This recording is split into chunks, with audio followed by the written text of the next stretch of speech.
Hey all, it's Jason, and I just came to say today that we are simply in a season of COVID-19. We're going to get past this, and it's all going to be okay. Today is devotional for Friday, and I hope it finds you well. Look, there is no doubt that this season that we are in is an odd one. We have found all kinds of things in this world that are different than anything we'd ever expected, right? I have a grandmother that's 90 something years old, and she said she'd never seen anything like this. Nothing had ever equaled this in all of her years. It is strange, strange times that we live in, and we're not denying that, but it is only a season. There are a lot of selfish reasons. I wish days were different. I had a fishing trip. I had to move back to October, a yearly fishing trip that I go on. We've not been able to see family like we want to see them. My grandmother today had something that she needed me over there for, and I couldn't be there. There's all kinds of things that we wish we were different in this time. And we wish it was different for other people too. People are going to be very ill, very sick. There's going to be death and heartache, and those things are challenging and hurtful and scary and anxious and all those things. But we recognize it is simply a season. See, the writer of Ecclesiastes recognized this. In the midst of his writings in chapter 3, he started like this, and you can continue reading the rest. He said, there's a time for everything, a season for every activity under the heavens, a time to be born and a time to die, a time to plant and a time to uproot.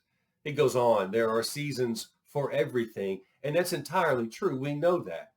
But the writer of Ecclesiastes said that for a specific reason, and he said it to recognize that in all of this, all of our seasons, what we have to continue to remember is to enjoy this creation, to live in it, to breathe in it, to be in it. We have to use the opportunity we have to live in this to serve God and serve one another and enjoy the time that we are in it. For it is a beautiful gift, this creation that God has given us. So even in these seasons that we might not want to be in, there's still opportunity to find beauty and goodness and all of those things that we yearn for. So in this season, I've done some gardening. My son and I put in a garden yesterday. By the way, my tomatoes wouldn't set last year. And so if you have any tips or tricks on how to get tomato blooms to set, put them in the comments below. I would love to know. I've been reading books. One I'm reading right now is about women in the Christian tradition. I realize that the women have been leading the church since, well, the Samaritan woman at the well and the women who are waiting at the cross. And so if the women have always been the one leading the faith, I might want to know as much as I can. I've been playing video games, and I have not felt the least bit of guilt when I've wasted time doing that.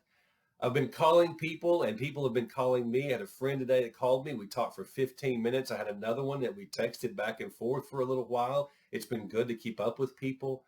I've been hanging out with family in a different way. Usually all of our time is accounted for. There's time to go to the ball games or concerts or whatever it is, and all of our time is filled up. But now there's so much free time, I've just been able to exist with my family rather than always chasing the next minute. I've been doing these daily devotionals, and I have really enjoyed that, coming up with something hopefully meaningful to say. And so here we are again doing that. And I've enjoyed doing every one of these, and I appreciate the responses too after I've tried to dig into the word a little bit. So I just know that there is goodness in this season, and it is through that goodness that we'll get through this. As we pursue that goodness, we'll find the motivation and the perseverance to keep on walking in the way of the Lord. We'll be serving one another and serving each other and serving God, and recognizing that doing that will keep us moving forward until we get through this season and it returns to normal maybe, or a different season where we continue finding the goodness. So you all, we're going to get through it. This is simply a season. And when we do get through it, we'll do it by doing it through the glory of God. You all take care, and I'll see you in the next season too. Bye-bye.